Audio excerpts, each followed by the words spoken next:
So they literally put me in chains, not like your regular handcuffs, like you're a danger to yourself or someone else chains. And they put me in the back of a police car and they transported me to the Virginia Beach psychiatric facility. On the way there, I'm thinking my life is over. And whole time God is like, your life is just about to start. If you don't know me, I am Mela Bell, and today I am telling my full, uncut, raw story that I have never told before. Life before I became an author, or really, should I say more specifically, like the day that my life changed and the days following what made me an author and the details of the story that I talk about in my book. Never before told details, raw details, details that some of my closest friends and family do not know. I'm getting ready to tell you guys that in this video. So I want to take you guys through that day, starting from, and this was 3 years ago, so bear with me. Some of the details are fragmented, but I couldn't even tell you the exact day that it was. I would have to literally like look back, but it was in 2022. So I would say September 2022. Um, it was just I had a few different events leading up to like the peak of it. I had got fired from a job. I was struggling really bad financially. I was single mom, taking care of my daughter by myself. I didn't feel like I could share all of the weight, the stress, and the depression with my family. I was going through a like situationship with my ex, and it was kind of like everything just felt like it was starting to suffocate me, and I did not know that feeling. I had never felt that feeling before. So I remember this day, and I want to take y'all through it so you can visualize with me, because again, I don't share these details in the book. I was driving in my car, and I was supposed to be going to pick my daughter up from daycare or aftercare, and I just felt this weight on me that I could not shake. And I called this, understand this would have been my last phone call ever. And I never thought about that really until now, that this would have been the last phone call that I made, the last person that I talked to, the last person that would have heard me alive. And so I picked up the phone because I was grasping like for something, some type of substance. I was driving around. I'm like, I don't know what to do. So I called my ex and I was telling him that I can't do this. I feel like I'm done with life. I feel like, what purpose do I have to live at this point? And I'm telling him all this. Of course, he's, where are you? It's okay. Like, you're not alone. I'm here for you. Those type of things that somebody would do to console you and to try to comfort you when you're telling them, like, you're my last phone call because I'm done. Um, and I drive to the bridge. I used to live in Chesapeake, Virginia. Thrive Apartment specifically, if you know where it's at. The reason why I'm giving y'all details is because, I mean, why not? I cannot recall what that bridge was called to save my life, but it's a bridge that connects like Great Bridge, where the Diamond Beauty Supply hair store was, area to like George Washington Highway area of Chesapeake, borderline Portsmouth. Yeah, if you know, you know. But it's that bridge that connects those two areas. And I was driving, and I was like, "That's it." I couldn't get out of my own mind. My mind had won; it had taken control, and so I park on the shoulder of the bridge. I get out. I leave my door open. It's funny how details will come back to you, and different things you'll forget, and certain things you'll remember. But I leave my door open, and I think that that was a red flag and a signal to people driving by, like, hold on, why is she getting out? Why is her door open? What's going on? And I literally go up to the ledge. When I tell you I am so broken, I just feel empty. Like, why would I keep walking around in a shell? Why would I feel like I'm a shell of a person? Why would I keep walking around in this shell? I didn't feel seen. I felt like, God, why am I even talking to God anymore? Like, that's what I felt. And I'm just standing there numb, crying, ready. At least I think I'm ready. I'm getting ready to put my leg on the ledge to jump. To jump. I tried to jump off of a bridge, and this lady drives by. I couldn't tell you what she looked like. I know it was a black woman, but I couldn't tell you what she looked like. I just know she had the softest voice, and there was so much distraughtness and disheartenedness. Like you could tell it was pain. Like, no, not this baby. Like it was that type of a mother. It was a mother, had to be a mother. And she said, "Oh no, baby, can I please hug you? Can I please hug you?" And I told her, "Yeah."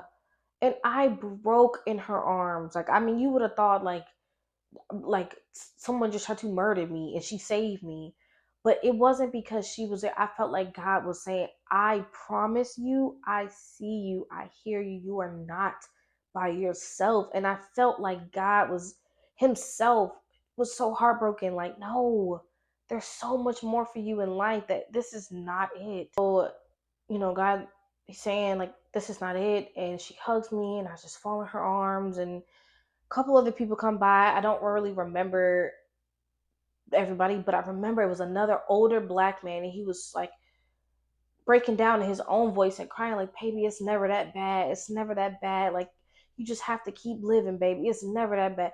Like, and it's funny how I remember that, and I remember thinking in that moment, like, this man don't even know how bad it is for me. Why would he say that?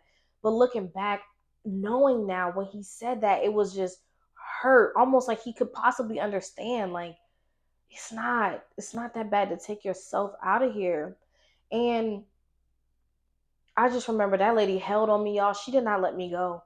She did not let me go. And it felt like God was trying one more time to just say, please let me carry what you have. And I didn't know that in the moment, but I'm looking back and I'm telling y'all my outside perspective. But the police arrived. She holds on to me to the last minute that she can. They put me in the back of the police car. Like, my phone's ringing. I remember it vibrating under my leg. It was vibrating. They're asking me questions, trying to figure things out. What's your name? All these different questions. But it felt like, how you see those movies and like somebody's talking to the person and it's just like ringing, and you can tell that they're just like disconnected, disoriented. That's how it felt. Like I was just sitting there like, and I see lips moving, but I don't hear a word because I'm now sitting in the back of a police car like, my life is still over. I still feel dead inside. So, okay, I didn't commit the actual act, but I still feel dead. And it was like, I've never felt emptiness like that before. I never felt defeated like that before. And so when you get a mental health crisis call, they call the crisis behavior unit. They don't call the regular cops. So they know how to intervene differently. They have different compassion, different understanding of the situation and things like that. And so I was two white cops. It was a younger white female, and she was really really nice and really compassionate, and and they had to obviously take my information, and I ended up calling my sister, or I think maybe they even I didn't call anybody. The cops called my sister, and she had to call my grandma. She had to go pick up my niece, and my grandmother raised me. For those of you that don't know, my grandmother raised me. My mother passed away when I was about 4 years old, and my grandmother has raised me my entire life. I'm 25 years old now, and she had to be the one to call her and say they're taking him to a psychiatric center because she just tried to jump off a bridge. I can't imagine the heartbreak that she felt. And I never truly thought about it. I never truly thought about it until really recently. Like, I couldn't imagine getting that call, one of my babies. Like, what? So that's another layer of guilt and shame. Like, oh, I didn't actually do it. Now I got to live with the fact of my family being like, why would you do that? Um, So I'm riding in the back of the police car. We get to this hospital in Chesapeake, which is so crazy because years later, 3 years later or 2 years later is actually where I had my son. So where one life ended, another life began. But that's another story for another day. So we get to the hospital, and they take me in, and they're taking me to the part where you get evaluated when you try to do stuff like that. They ask you questions about depression and what's going on in your life. Why would you try to do that? All these things, where was your daughter? And they ask you all these questions to try to get the picture of, is this an isolated event? Is this an ongoing mental health issue? Is this person a danger to others? To get the full scope. Ultimately, they decided that I needed to go to the psychiatric center and I need to stay there at least tonight. But when I left out of that Chesapeake hospital, and they put me in chains, not handcuffs, because handcuffs is bad enough. And I just remember sitting there feeling like, I don't care. I just don't. I'm so empty. Like, these people are not seeing me. And I went back to feeling unseen again and feeling like, God, I don't understand why you allowed why you intervened if this is just it. And I felt broken. I was like, I know my life is over for this. I know it is. I left my daughter. I didn't even pick her up. Went to go do this instead. Now I'm sitting here in the back of some police car. Don't even know. Did they pick her up? Did somebody get a hold? Like, what's going on? And I'm driving all the way I'm riding in the back of the police car from Chesapeake to the Virginia Beach Psychiatric Center. I get there like late. Like, at this point, it's probably border wee hours of the morning. And, they take me downstairs, and I'm talking with the cops and stuff like that. And then they finally take me upstairs to the correct level. They get me checked in. Of course, I have to take off all of my clothes and empty out all my pockets and make sure I don't have any weapons or anything on me, anything that could be a weapon. And I get checked in, and they give me something to wear for the night and talk about what medicines I'm supposed to take, because I'm supposed to be taking something for anxiety and depression and all that stuff. And they let me know what room I'll be in, and they took me to the room. Very basic, flat bed, one other bed in the room. I remember correctly, it was one or two other beds, a little small shower, and that was that. And I'm being honest, I don't remember how I felt the rest of that night. I don't remember if I even slept. I don't remember. I just remember feeling like, okay, here I am. Fast forward to the next day, they're starting to see other people, and I'm just like, what the heck am I doing in here? Like, I was sort of kind of coming to my senses, but like, I was like, at least in here, I don't know. There's no real expectation. I'm away from all of the life that I just feel like I can't handle. And again, so they're going over these medications. I'm like, literally have to mandatory take the medicine. And I'm just like, it was Boost Bar. That was the one for anxiety, and it was something else for depression. And they were like, literally, like, if you refuse to take your meds, like, they would, because it wasn't to the thing where they're like forcing it down your mouth. They would just write something to say that you refuse to take them, and cause a bigger problem. So basically, you kind of had to take it.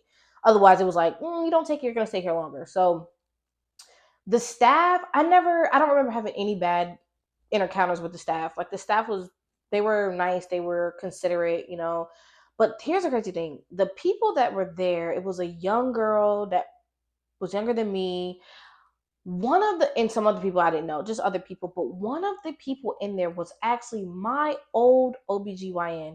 A couple years prior to this incident, she had removed my Nexplanon in my arm. Still got the mark. Where is it? Right there. And I remember her spirit. She was so nice. And I remember when they could not get it out, and they were like, oh, I had to cut in deeper. And she finally got it out. And she was like, oh my God, thank God. And she gave me a big hug. And I was like, never had that experience before. She didn't know who I was, but I knew who she was once she said her name. And I really looked at her, and I was like, what the heck is she doing in here? But as time went on, now mind you, this is my second day. So I still got 2 days. I didn't know. I still had 2 more days left. But in there, I just kind of was listening to everybody else's story, and I wasn't really at that stage of encouragement, because this is my next day. I'm like, I'm just trying to get up out of here for real, so I can, I would call my ex and my sister, kind of check on my daughter, see what was going on. I would call him kind of just to, hey, I'm in here, and what's going on out there in the world. And again, still feeling real empty, no substance, just like, well, what's up? But that second day, I started to really talk to God again. Like, God, I don't even know what I have to say to you, but help me in here. I don't know, like, what I'm doing in life. And when I tell you clear as day, he was like, write it down, like, write a book about it. And I was like, nah, I'm not gonna do that. So the whole second day, again, I'm starting to encourage people in the group, though. They're sharing their stories with me, and I'm starting to, like, encourage them. I don't even know how I'm encouraging them, and I ain't even got no encouragement for myself. So that second day, so you had to go before a judge, and you get like an appointed attorney, kind of counsel, legal, to like speak on your behalf for why you should be released. And if you say that you should be released and they decide that you should stay, they mark that down as like involuntary commitment. Like, we're committing her against her own better knowledge. So it was an older white guy, and he did not care nothing about what I was saying. He literally didn't even give me the respect of looking up at me when I was telling him, like, I understand what my actions, why they were wrong. These are the steps I would take, etc. Anyways, he still made me say another day, child. He was like, look, you ain't ready to go. I was so mad. I remember going back to the room and crying. And the person that represented me was a black lady, a younger black lady. And she was like, I'm going to help you. Like, I can see that you don't belong in here any longer. And she really tried to get me, but God had other plans. And if I wouldn't have stayed that extra day, I would have missed the instruction.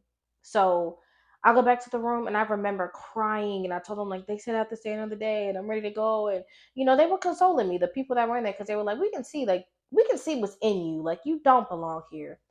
And I remember just crying and talking to God, like, God, I need something. And I'm telling you again, the book, it just didn't. So I got the journal. They gave me a journal. I said, okay, God, what? So I literally just start drawing and I write how to beat the odds. Because I'm feeling like that's what it is right now. These odds are not in my favor. How to beat the odds. I started sketching a little cover. And the book that I had was a composition notebook, but it had it was a colored one. It had a blue cover. I draw it on the first page. We sit at this round table with the other people where we would do like arts and crafts and color and stuff like that. And I'm like, I'm gonna write a book, y'all. Like, I feel like God is telling me to write a book. And I start sharing with them the things that God was telling me. And they were so hooked, like, oh, we want to know what it's about and what are you gonna write about? And I was like, God, hold on. Like, not a little, like, what? But imagine that though. You're sitting at a round table with people who don't have no hope, who was like, I'm done with life. What is this? Actually looking like they have hope in something that you're telling them that you're going to do. And that right there was like, God, you can show up in the craziest of places. And so I start writing the book. Chapter 1 is called The Beginning. And that is where I wrote that whole first chapter about the beginning, about people say it's not about where you come from, it's about where you're going. And I shift that perspective that it is about where you come from, because that plays the biggest part in where you're going. That's your testimony, that's your story, that's your origin, and it matters. Because my beginning of when God really got a hold of me was in that psychiatric center. Had I brushed over that and said, oh, it ain't about that where I came from, it's about where I'm going, you would miss it. I was chained, put in the back of a police car, taken to a Virginia Beach psychiatric center and locked away and told that I'm not ready to leave and I'm not mentally stable enough to go. So it matters. And so I wrote the whole first chapter physically in bondage, but spiritually, my mind was starting to break out of that bondage. And this is in a matter of 3 days. So I write the whole first chapter. Eventually I get released. It was either later that day or the next day. I only stayed a total of like 3 full days. So I believe the next day that I left, and my uncle, he picked me up, and you start all the things of picking up the pieces. And that's another thing, is that was that. I was on fire. I'm like, God, I'm gonna write this book, and yeah, and I'm gonna release it. Y'all, I got out that psychiatric center probably like October, November. I started wilding out. Like, I was just wilding out. Like, fill in the blanks. I was partying. I was this. I was that. I was just like, I don't know. I ain't really got nothing. Didn't get custody of my daughter back. Lost that. I was wilding out. I was like, all right, Lord. Well, I mean, I started writing it, and I have wrote more. Like, I had probably wrote the second chapter. Like, I was writing. So October, November, December, okay, it was kind of like, all right, around December, I was starting to get the conviction, and God was like, you are not doing right. And I had to tighten up. I was doing things that I should not have been doing. And God was letting me know that, like, all right, I let you try to get it together on your own, but you're not. So let's get it back. So I had a plan to release a book March of 2023 by my birthday. And I turned 22, and I was like, okay, I'm gonna release it in March. I ended up not releasing the book until September of 2023. Here's what happened for March, April, May, June, July, August. I was starting to hear from God in a way that I had never experienced before.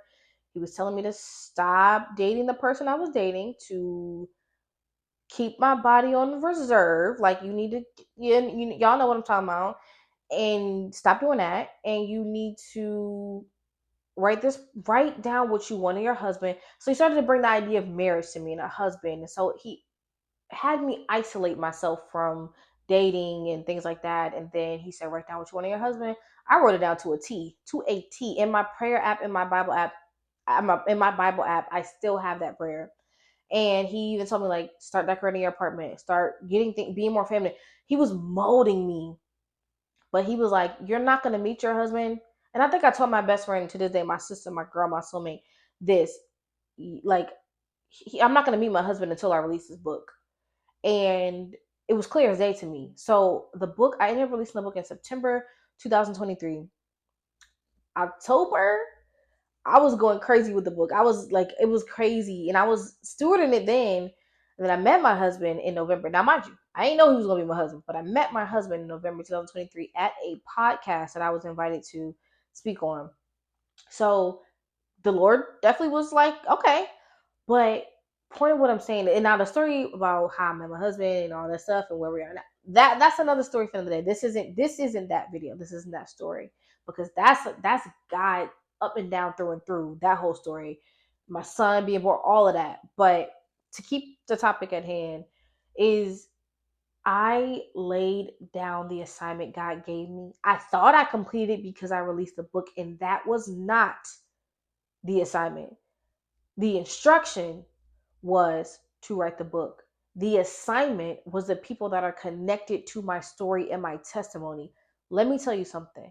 Do not confuse God's instruction with God's assignment, because he will instruct you to do things and you will complete the instruction that he gave you and not complete the assignment. And if you don't complete the assignment, think about the Bible stories. God told certain people to do certain things, and look how it worked out when they ain't listen. So when we don't follow or complete God's assignment, and only complete halfway the instruction, things go worry. So it's now 2026. I'm 25 years old. We're in June. And I have been going through a season for the first 6 months of this year that you wouldn't believe. When I tell you, you wouldn't believe. I'm telling you, last week, God said, and it was something that my sister said. Shout out. I hate saying shout out. I have to highlight my sister, Shia, because she is I'll cry talking about her. That is my absolute best friend. God made that girl for me. She said something last week, because we've been talking a lot about God and our, like, just getting our lives together.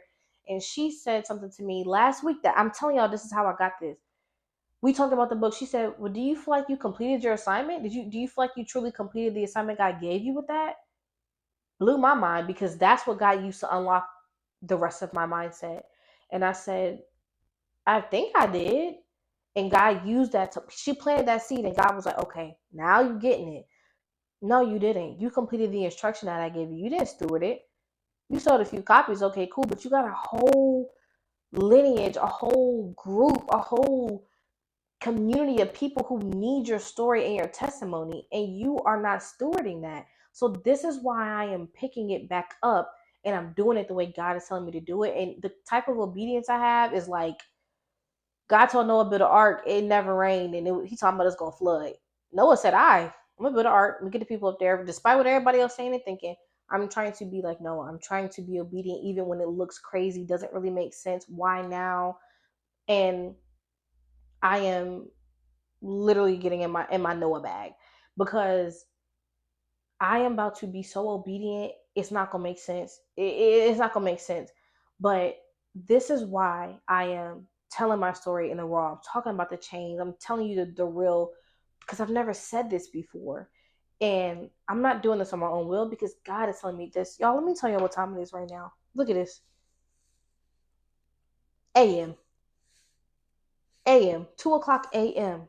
I'm recording this video, because I was gonna wait till Monday when I had my natural light, but God said, if you don't open your mouth to speak right now, I'm not being disobedient no more. I'm not about to be on punishment. I've been on punishment too long because I've been disobedient. I'm not going to. So I am. If you didn't know me, yeah, I've been through depression. Yeah, I did try to end my life. Yeah, I stayed in a psychiatric center. Yeah, I lost custody of my daughter. Yeah, I did things that I'm not proud of. Yeah, I was out here just wilding out. But that was me then. And this me now gonna go to war about God, okay? And this me now is obedient. This me now is patient, is kind, is soft, is not afraid to tell her story. So if you are feeling like This your last day. You can't make it.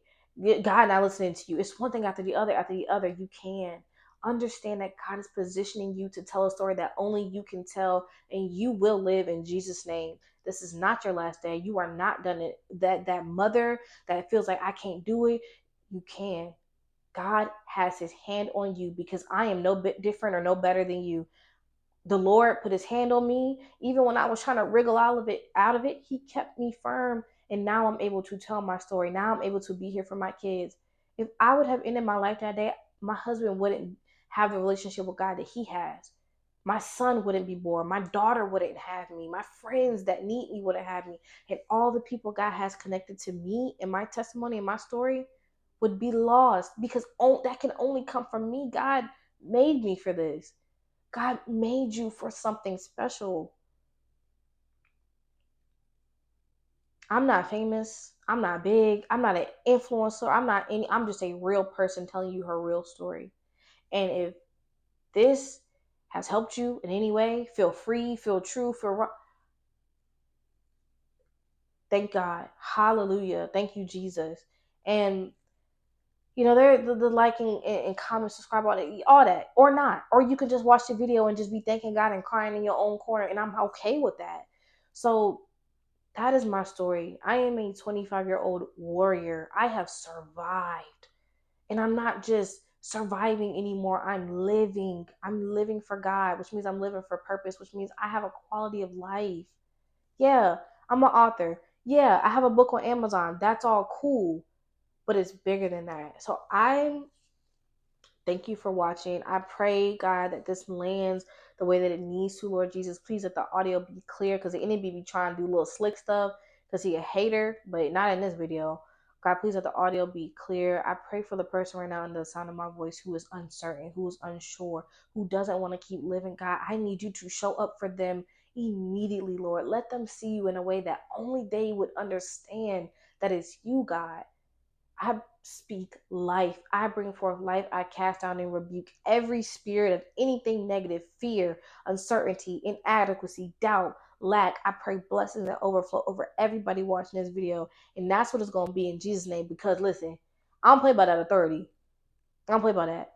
I am sending true love your way. If this did help you, a little thumbs up is cool, but leave me a comment. Let me know something. Let me know where you are. Like, message me. I'll put my links in the bottom so we can talk privately. Like, God is not finished with you yet. Your story is not over. Mine was not over. It's still being written.